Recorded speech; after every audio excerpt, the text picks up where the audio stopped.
The silence in the new apartment was a physical thing.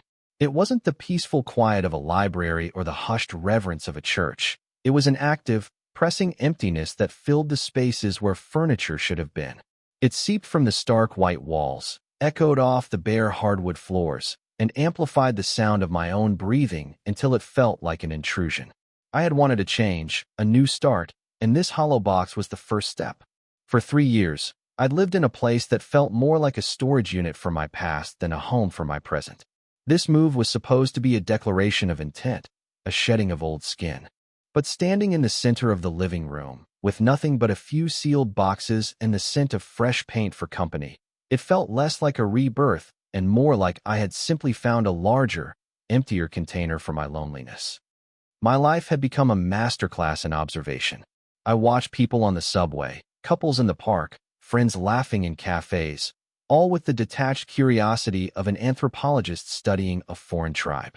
I cataloged their interactions, their casual touches, their easy smiles, and tried to understand the unspoken language they all seemed to fluent in. I was a spectator to my own existence, waiting for some external force to pull me onto the field. I told myself it was caution, a thoughtful approach to life. But I knew, in the quiet, honest hours before dawn, that it was fear. A deep, paralyzing fear of reaching out and finding no one there to take my hand. The buzz of the intercom sliced through the silence, sharp and jarring. My heart gave a nervous little stutter. The movers. The external force had arrived, albeit in a 16-foot rental truck. I pressed the button, my voice catching slightly. "Hello." "Moving crew for Leo." A voice crackled back, low and resonant, laced with a faint static that couldn't hide its warmth. "Come on up. Apartment 3B." I stood by the door, wiping my damp palms on my jeans. This was it. The process of filling the void, one heavy object at a time. I could hear the rumble of the dolly on the sidewalk below, the murmur of voices, and then the heavy, rhythmic tread of footsteps on the building's main stairs. The sound got closer, more distinct. It was 2 sets of feet, one slightly heavier than the other. My door was already propped open with a rubber wedge, and the first man appeared in the doorway, his back to me. He was broad, built solid, wearing a faded t-shirt with the moving company's logo stretched across his shoulders. He was guiding a tall, narrow bookshelf on a dolly. "Living room," he grunted, not looking at me. "Yeah, against the far wall is fine," I said, my voice sounding thin in the empty space. He wheeled it in, and as he turned, the second man came into view, and my breath just stopped. He wasn't as bulky as the first guy, but he was taller, with a leaner, more defined strength. His arms, bare below the sleeves of a dark gray t-shirt, were a roadmap of veins and sinew. He had dark, unruly hair that fell over his forehead, and his face was all sharp angles and a day's worth of stubble. But it was his eyes that caught me.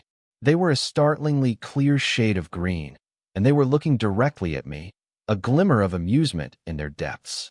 He was holding a box labeled "Kitchen, Fragile," and he held it with an easy grace that seemed at odds with its bulk. "Leo?" he asked, and his voice was the one from the intercom. It was even better without the static.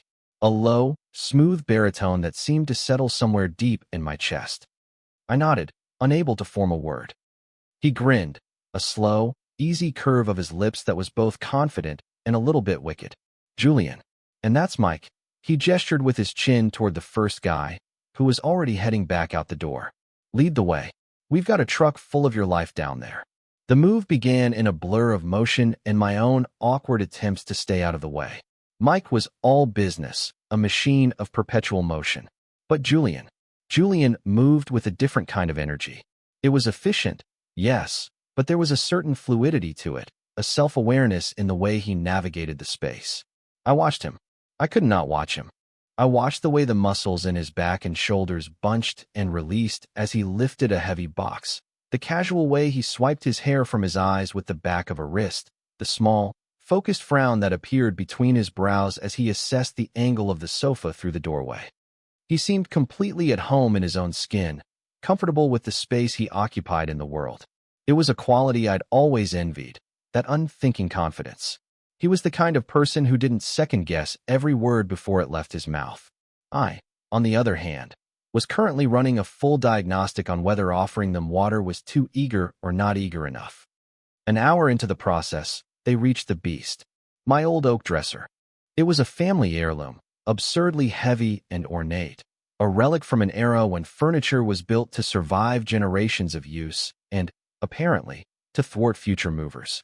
Mike and Julian stood before it in the back of the truck, sizing it up like two fighters before a match. "All right," Julian said, clapping his hands together, the sound echoing in the truck's cavernous space. "This one's the final boss." They managed to get it onto the dolly and up the stairs, a grunting, sweating, Herculean effort that left me feeling useless and small. The real challenge was the final turn from my narrow hallway into the bedroom. The angle was all wrong. They tried it once, twice, their movements precise and coordinated, but the corner of the dresser scraped against the doorframe every time. "Not gonna work," Mike panted, leaning against the wall. "We'll have to take the door off the hinges." No, Julian said, shaking his head. He was breathing a little heavily, a sheen of sweat on his brow, but his eyes were bright with challenge. He looked at the dresser, then at the doorway, his head tilted. He was seeing the geometry of the problem, the physics of it. Then he looked at me. That easy grin was back. "We just need another set of hands. A little finesse." He gestured for me to come closer. I stepped into the hallway, my heart starting to thump a nervous rhythm against my ribs.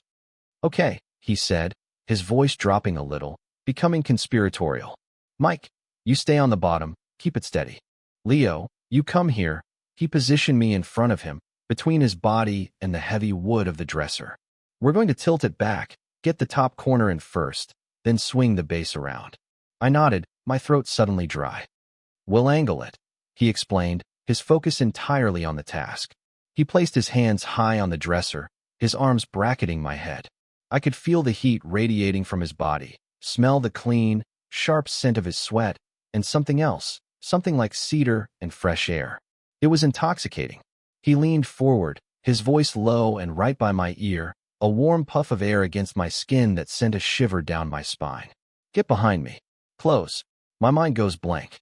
All my carefully constructed walls of observation and analysis crumble into dust. I am no longer a spectator. I am here, in this narrow hallway, pressed into the space between a solid oak dresser and an even more solid man. My back is almost flush against his chest. I can feel the solid wall of his torso, the rise and fall of his breathing. My hands are on the cool, smooth wood of the dresser, but I can't feel it. All my senses are focused on the man behind me. The proximity is overwhelming, a sensory overload that shorts out every circuit in my brain. "Ready?" Julian's voice is a low rumble that vibrates through me. I manage a choked sound that I hope sounds like yes. "All right. On 3, he commands. 1, 2, 3, lift and tilt." We move as one. I push, he guides, and Mike grunts from the bottom. The dresser tilts back, its weight shifting. For a second, I feel myself pressed firmly against Julian's chest, my head tucked just under his chin. It's a moment of pure, unadulterated physical contact, more intimate than I've experienced in years. His arm brushes against my neck. My fingers are inches from his. The world narrows to this single point in time, this small, charged space in a dusty hallway. And then, with a final, smooth pivot, the dresser is through the doorway. It's in the bedroom. The moment is broken. Julian steps back, and the sudden absence of his warmth is a palpable loss. I stumble forward into the bedroom, my legs feeling unsteady. "See," Julian says, a triumphant note in his voice. He claps me on the shoulder, a firm, friendly gesture that feels anything but.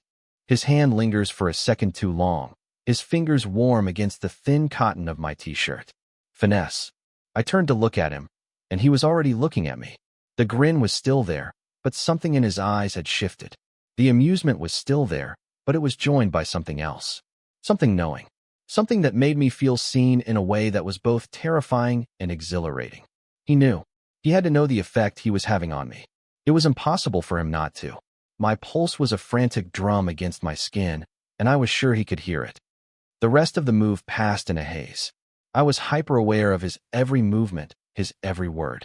When he handed me the clipboard to sign the final paperwork, his fingers brushed against mine. It was nothing, a fleeting, incidental contact. But to me, it was a spark, a jolt of electricity that shot up my arm. I fumbled with the pen, my signature a spidery, illegible scrawl. "Everything looks good," I said, my voice still a little shaky. I handed the clipboard back, carefully avoiding another touch. "Great," he said, his smile softening slightly. He tucked the pen behind his ear. "Well, that's everything. Your life is officially moved." Mike was already heading for the door, eager to get to the next job. "Thanks, man," he called over his shoulder.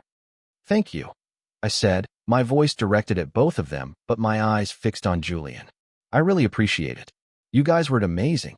"Just doing our job," Julian said, but his gaze held mine. The air thickened again, the professional boundary dissolving into something much more personal.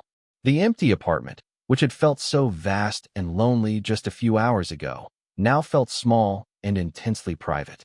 It was just us. My heart picked up its frantic pace again. He should be leaving. The job was done. He should be following Mike out the door. But he wasn't moving. He just stood there, in the middle of my new living room, surrounded by my boxes, looking at me with that unreadable expression. It was a look that seemed to peel back my layers of anxiety and awkwardness and see the lonely man underneath. "You know," he said, breaking the silence, his voice casual, but his eyes were not. "These old places have character, but they're a pain to put furniture together in. All the walls are crooked." I blinked, confused by the non sequitur. "Oh, yeah, I guess." I had a stack of flat-pack boxes from IKEA waiting in the corner, a daunting monument to my own lack of handiness. A bookshelf, a coffee table, a nightstand. A weekend of frustration and poorly translated instructions awaited me. He gestured toward the boxes with his chin. "You good with all that? You look more like a book guy than a power tool guy." It was so accurate, it was almost insulting. I manage," I lied, and it was a weak lie. I could already picture myself, surrounded by mismatched screws and splintered particle board, cursing the Swedish. He chuckled, a low, warm sound. "Right. Manage." He shifted his weight, crossing his arms over his chest. The movement pulled his t-shirt taut, defining the lean muscle there. "Look, our official time is done, but I've got a couple of hours to kill before I have to be anywhere." He let the offer hang in the air between us. It was a simple offer, a kind gesture from a stranger, but it felt like so much more. It was an excuse to stay, an invitation.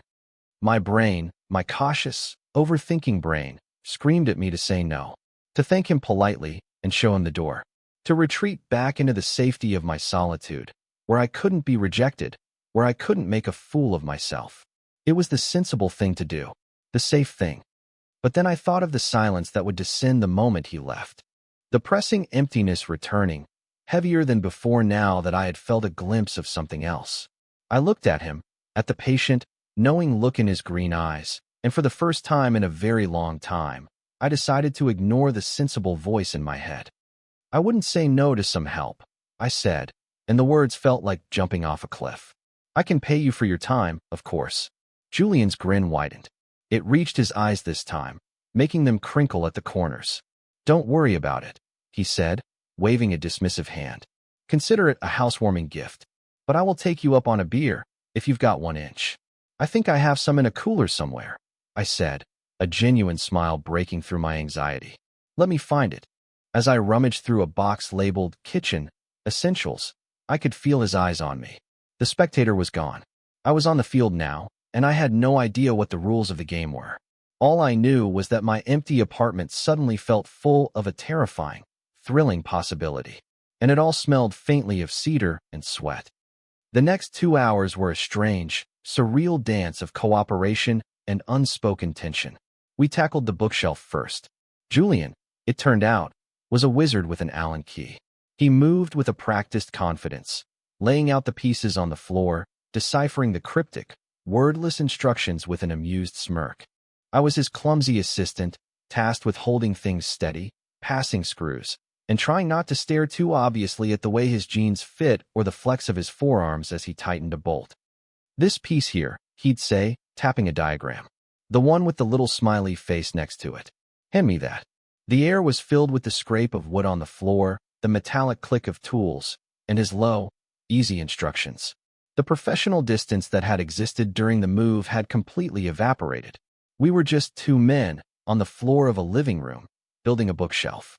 But the space between us was alive, humming with a current of unspoken things.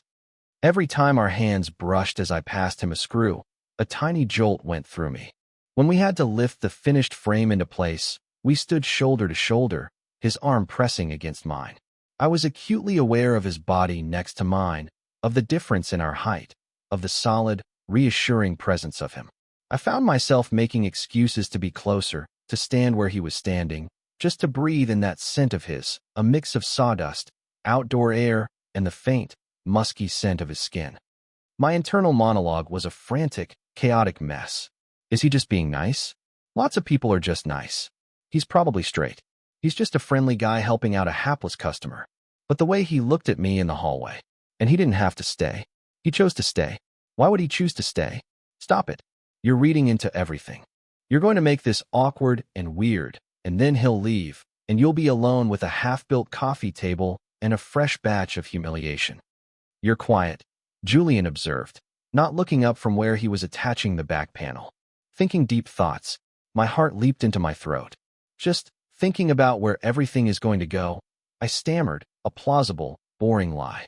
He glanced up at me from under his fringe of dark hair, and his eyes were sharp, perceptive. That's all? He asked, a teasing note in his voice. He knew. He had to know he was the subject of my deep thoughts. Pretty much, I said, trying for casual. I failed. My voice was a squeak. He just smiled, a small, secret smile, and went back to his work. He was playing with me. He was enjoying my discomfort, my transparency, and a strange part of me was enjoying it too. It had been so long since anyone had paid this kind of attention to me, even if it was just to tease me. After the bookshelf was standing proudly against the wall, we took a break. I found the cooler and pulled out 2 beers. The bottles were cold and slick with condensation. I handed one to him, and our fingers touched again. This time, it felt deliberate. His fingers lingered against mine for a fraction of a second, a silent acknowledgement. We sat on the floor, leaning against the bare wall, the newly built bookshelf our trophy. The silence returned, but it was different now. It wasn't an empty silence. It was a comfortable, shared quiet. We drank from our bottles, the sound of our swallowing loud in the still room. So, Julian said, breaking the quiet. He turned his head to look at me, his green eyes seeming to glow in the fading afternoon light filtering through the window. What's the story, Leo? New place, new start. It was a simple question, but it felt deeply personal. It was the kind of question people ask when they actually want to know the answer. I took a long swallow of beer before I answered, buying myself a moment to assemble my thoughts. Something like that, I admitted, my gaze dropping to the bottle in my hands. My old place that felt stale, like I was living in a museum of my own life. I just needed to change the scenery. I get that, he said, his voice softer now. Sometimes you have to burn the old map to find a new direction. I looked at him, surprised by his turn of phrase. That's a poetic way of putting it. He shrugged, a small, self-conscious gesture. My grandpa used to say that. He was a carpenter. Taught me how to build things. He ran a hand over the smooth wood of the floorboards. He said you can tell a lot about a person by the things they choose to build and the things they choose to throw away. There it was. A moment of softness, a crack in the playful, confident facade. He was sharing something real, something from his past. It was a small offering of vulnerability, and it made my chest ache with a strange, unfamiliar emotion. What are you building? I asked, the question leaving my lips before I could stop it. It felt too forward, too intimate. He didn't seem to mind. He stared off toward the window, a thoughtful expression on his face. Trying to build my own business, he said quietly. Custom furniture. I love taking a piece of raw wood and turning it into something beautiful, something that will last. This moving gig, it pays the bills. For now, he turned his gaze back to me. But it's not what I want to be doing when I'm 40. We sat in that shared confidence for a moment. The dynamic had shifted again. We were no longer mover and client, or even friendly stranger and awkward guy. We were just 2 men, sitting on a floor, talking about the maps of our lives.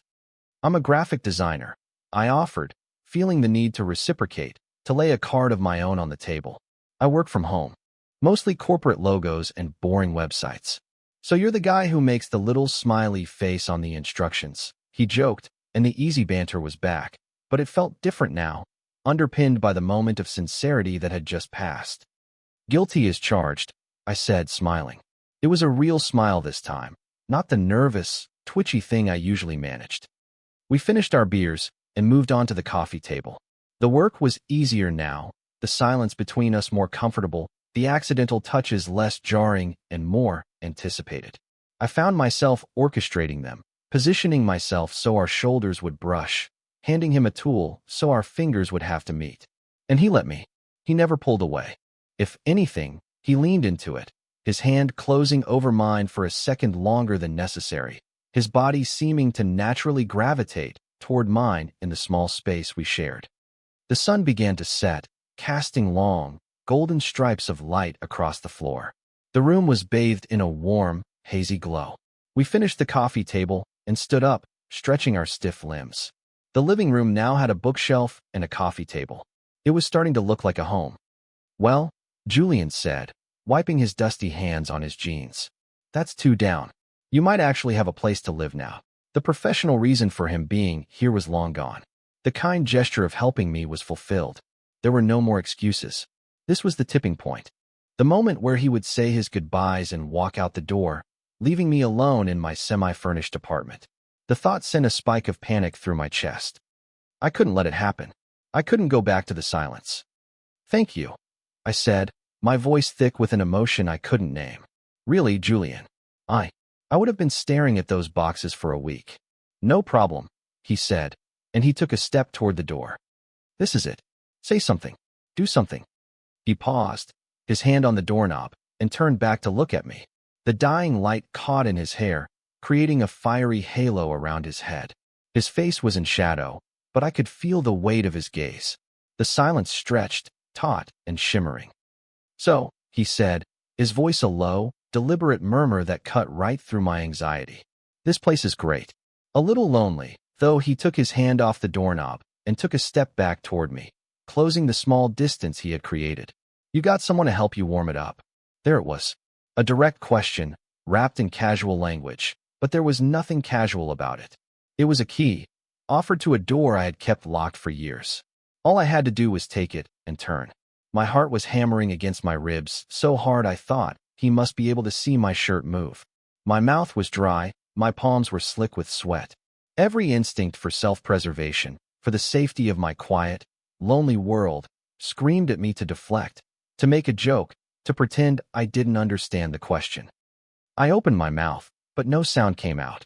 I was paralyzed, caught between a lifetime of fear and a single, breathtaking moment of hope. Julian waited. He didn't push, didn't rush me. He just stood there, his green eyes holding mine, his expression patient. He had laid his cards on the table. Now he was waiting to see mine. The loaded silence was an entity in itself, a living thing that filled the room. It was made of all the things we weren't saying, all the tension that had been building since he'd first stood in my doorway. I took a breath. It was shaky, unsteady. "No." I finally managed to whisper, the word barely audible. "I don't." A slow smile spread across his face. It wasn't the wicked, teasing grin from before. This was something else. Something softer, more genuine. "Good," he said, his voice a low caress. "That's good to know." He took another step, and then another, until he was standing directly in front of me. The space between us was electric. I could feel the heat coming off his skin, smell the lingering scent of beer on his breath mixed with that cedar and sweat smell that I was beginning to think would be permanently etched into my memory. He was so close I could see the flecks of gold in his green eyes, the tiny scar that cut through one of his eyebrows. He didn't touch me. Not yet. He just looked at me, his gaze so intense it felt like a physical touch. It was a look of pure, unadulterated want, and it was reflected back at him from my own eyes. I knew it was. I had no defenses left. I was completely, utterly exposed. The overthinking part of my brain had finally, blessedly, gone silent. There was no analysis, no second-guessing. There was only this man, standing in my living room, looking at me like I was the only person in the world. And there was the overwhelming, undeniable truth that I wanted him to kiss me more than I had ever wanted anything in my life. I started, not knowing what I was going to say. "I'm scared. I don't know how to do this. I haven't been with anyone in a very long time." The words were a tangled mess in my throat, a confession of my own inadequacy. "It's okay," he murmured, as if he could hear the thoughts I couldn't voice. "You don't have to say anything." And then he moved. He raised his hands slowly, deliberately, and cupped my face. His palms were warm and slightly rough against my skin. His thumbs gently stroked my cheekbones, a soothing, hypnotic gesture that made my knees feel weak. I closed my eyes, leaning into his touch. It was the anchor I desperately needed in this swirling sea of emotion. He leaned in, and I held my breath. His lips brushed against mine, a feather-light touch, hesitant and questioning. It wasn't a kiss, it was the promise of one. He was giving me a chance to pull away, to stop this if I wanted to. I didn't. I leaned forward, closing the final millimeter of space between us. The kiss was not what I had expected. There was no desperate, pent-up passion. It was slow. It was deliberate. It was honest. It was a conversation without words, a gentle exploration. His lips were soft, firm, and they tasted faintly of beer and salt. He didn't push, didn't demand. He simply was. Present. He was learning the shape of my mouth, and I was learning his. A soft sound escaped my throat, a sigh of relief, of surrender. The tension that I had been carrying in my shoulders and my chest for years began to melt away. The fear that had been my constant companion loosened its grip. In its place, a warm, liquid feeling spread through me, a feeling of rightness, of coming home. He deepened the kiss then, a subtle shift in pressure, and I opened my mouth to him. My hands, which had been hanging uselessly at my sides, came up to rest on his waist, my fingers gripping the soft cotton of his t-shirt. I could feel the hard muscle beneath, the solid warmth of him. He wrapped his arms around me, pulling me flush against him, and the kiss became something more. It was still gentle, still unhurried, but now it was filled with the depth of the day's unspoken longing. It was a kiss that said, "I see you. I've been seeing you all day." It was a kiss that said, "I'm not going anywhere." When we finally broke apart, we were both breathless. We didn't move, just rested our foreheads against each other. My eyes were still closed. I didn't want to open them, didn't want to break the spell. I wanted to live in this moment, in the safety of his arms, for as long as I possibly could. "Leo," he whispered, his voice rough with emotion. I opened my eyes. He was looking at me, his expression serious, all traces of his earlier playfulness gone. There was a raw vulnerability in his eyes that mirrored my own. "Stay," I said, the word coming out as a plea. "Please." He didn't need to answer. He just tightened his arms around me. And in that simple, silent gesture, I knew he would. He brought one of his hands up and laced his fingers through mine. His grip was firm, solid. A new connection, forged in an empty apartment, surrounded by boxes and half-built furniture. It wasn't a fairy tale. It was real, and it was terrifying, and it was happening. And for the first time, I wasn't afraid. I was just ready. I woke to the unfamiliar gray light of dawn in a room that was not yet mine. For a disoriented moment, I didn't know where I was. The ceiling was too high, the shadows all wrong. Then it came rushing back. The move, the boxes, the bookshelf. "Julian." I turned my head slowly on the pillow. The other side of the air mattress was empty. A cold, familiar dread washed over me, immediate and suffocating. He was gone. Of course, he was gone. The magic of the night had dissipated with the morning light, leaving behind the harsh, awkward reality. It had been a mistake, a moment of weakness for both of us. A fleeting connection born of proximity and loneliness. I had read too much into it, had built a fantasy out of a simple, physical act. The internal monologue was back, vicious and loud, mocking my brief, foolish hope. I sat up, the thin blanket pooling around my waist. The apartment was silent. It was that same pressing, empty silence from yesterday morning, but now it felt 1,000 times heavier, freighted with the ghost of his presence. I could see his t-shirt, a crumpled gray heap on the floor next to my jeans. A pang of something sharp and painful went through my chest. He'd left his shirt.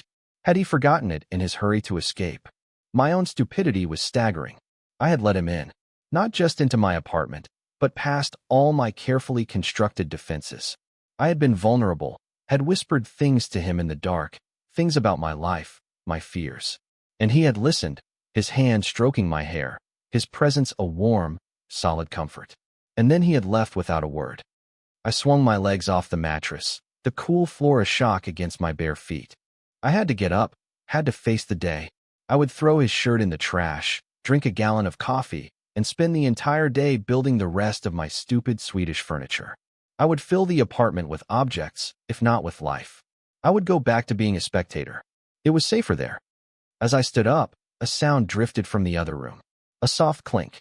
Then another. I froze, my heart starting to pound a slow, heavy rhythm. I wasn't alone. Tiptoeing to the bedroom doorway, I peered out. And there he was. Julian was in my kitchen. He was wearing his jeans from yesterday, but was shirtless, his back to me. His back was a beautiful landscape of smooth skin and defined muscle, tapering down to his waist. He was standing in front of the counter where I'd left the box of kitchen essentials, and he was doing the one thing I never would have expected. He was making coffee. He had found my cheap drip coffee maker, had located the filters and the bag of coffee grounds, and was carefully measuring scoops into the basket. He moved with a quiet, domestic purpose that was so at odds with the frantic, panicked narrative I had just constructed in my head. He must have sensed me because he turned his head and looked over his shoulder. A slow, sleepy smile spread across his face. His hair was a mess, and the stubble on his jaw was thicker. He looked soft and rumpled and impossibly handsome. "Morning," he said, his voice a low, gravelly rasp. I just stared at him, my brain struggling to reboot, to reconcile the image of him making coffee in my kitchen with the certainty I'd had only moments before that he was gone forever. He turned back to the coffee maker and flicked the switch. It gurgled to life, the sound filling the silence. Then he turned back to me fully, leaning his hips against the counter. He crossed his arms over his bare chest, and his smile faded into a more serious, watchful expression. He saw it on my face. The fear, the relief, the confusion. "You thought I left," he said. It wasn't a question. It was a statement of fact. I couldn't deny it. I just gave a small, helpless nod. A blush crept up my neck, a hot wave of embarrassment. He pushed off the counter and walked toward me, stopping just a few feet away. "Hey," he said, his voice soft. "Look at me." I forced my eyes to meet his. "I wasn't planning on running out the door, you know," he said gently. "That's not me." The sincerity in his voice was a balm on my frayed nerves. He held out his hand, palm up. An invitation. I hesitated for only a second before I stepped forward and placed my hand in his. His fingers closed around mine, his grip warm and sure. He pulled me closer, into the kitchen, until we were standing in front of the gurgling coffee maker, the rich, dark aroma of brewing coffee filling the air around us. "I woke up," he explained, his thumb stroking the back of my hand, "and I was thirsty.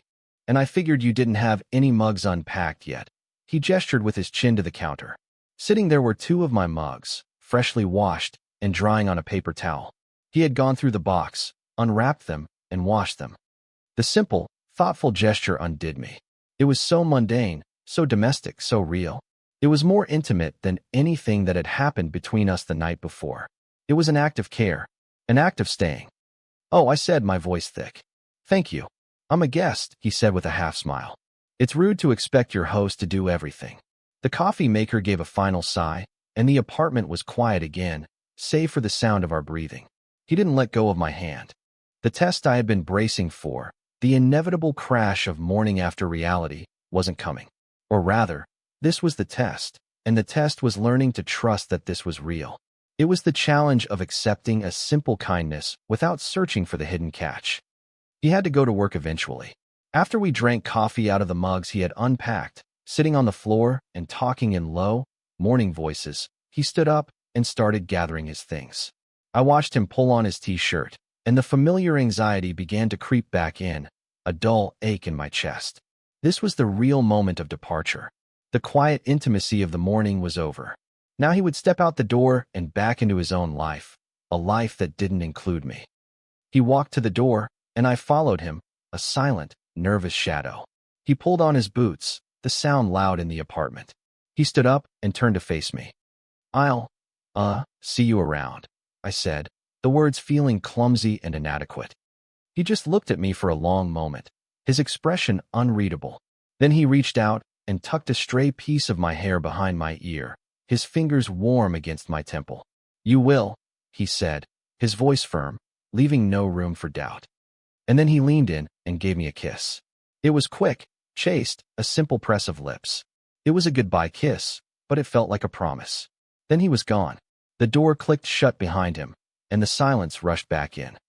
I stood there for a long time, my fingers touching the spot on my temple where he had touched me. The silence was still there, but it had changed its character once again. It was no longer empty. It was filled with the echo of his presence, the scent of his skin, the memory of his voice. It was a silence of anticipation. The rest of the day was a test of my resolve. Every time my phone was silent for more than a few minutes, the doubt would creep back in.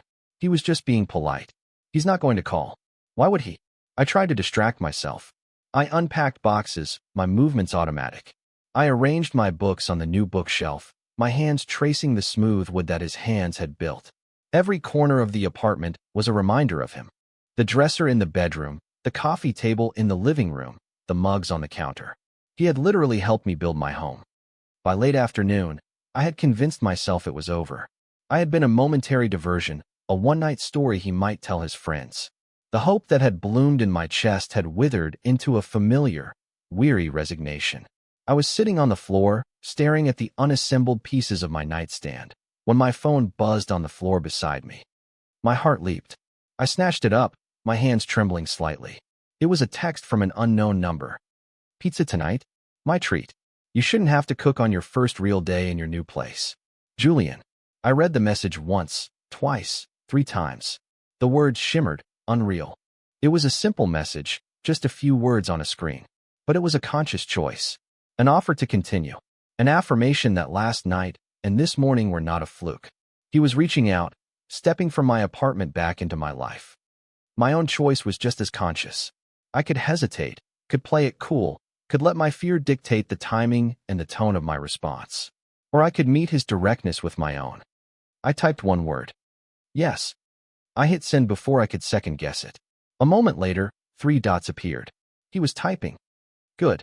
I'll pick it up on my way from work. Pepperoni okay. Perfect, I typed back, a real, wide smile spreading across my face. See you around 7.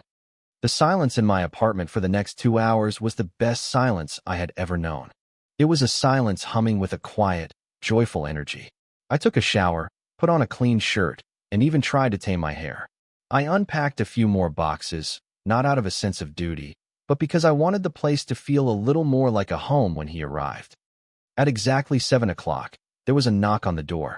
Not the intercom buzz of a stranger, but the firm, confident knock of someone who knew he was welcome. I opened the door, and there he was. He was holding 2 large pizza boxes and a 6-pack of beer. He was smiling that same easy, confident smile from yesterday, but it was different now. It was a smile meant only for me. "Hope you're hungry," he said. "Starving," I replied, stepping aside to let him in.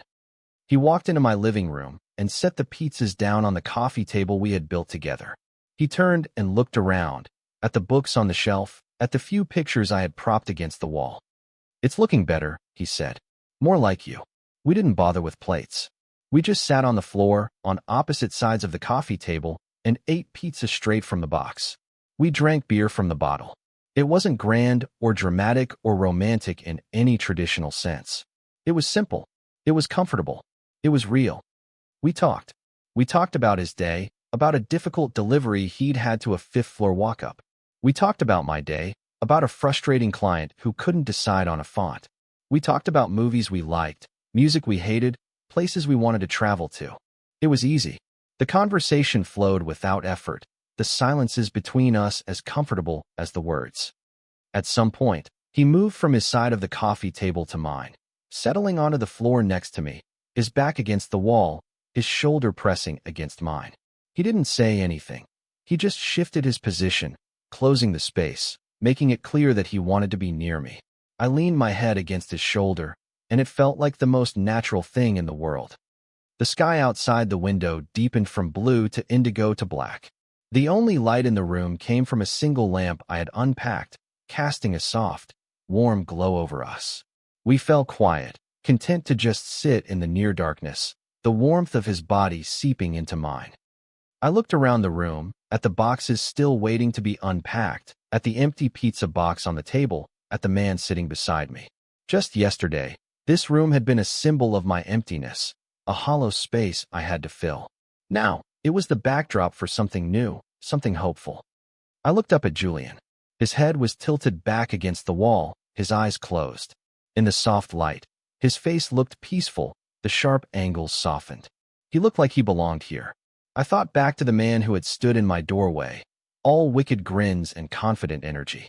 He was still that man, but I had seen other parts of him now, too. The thoughtful man who spoke of his grandfather, the gentle man who had washed my coffee mugs, the steady man who had waited patiently for me to lower my defenses. He must have felt my eyes on him, because he opened his. He turned his head, and his gaze met mine. He didn't smile. He just looked at me, his expression full of a quiet, profound tenderness. In that moment, I realized my life of observation was over. I was no longer watching from the sidelines. I was here, in the middle of it, a participant in my own story. The fear was still there, a faint hum in the background, but it was no longer in control. It had been replaced by something stronger, something that felt a lot like hope. The apartment was no longer empty. It wasn't just the furniture that filled it now. It was the shared laughter, the quiet conversation, the comfortable silence. It was him. I didn't know what the future held. I didn't know where this new road would lead. But as Julian reached out and laced his fingers through mine, his hand warm and solid in the dim light, I knew one thing for certain. I felt like I'd come home.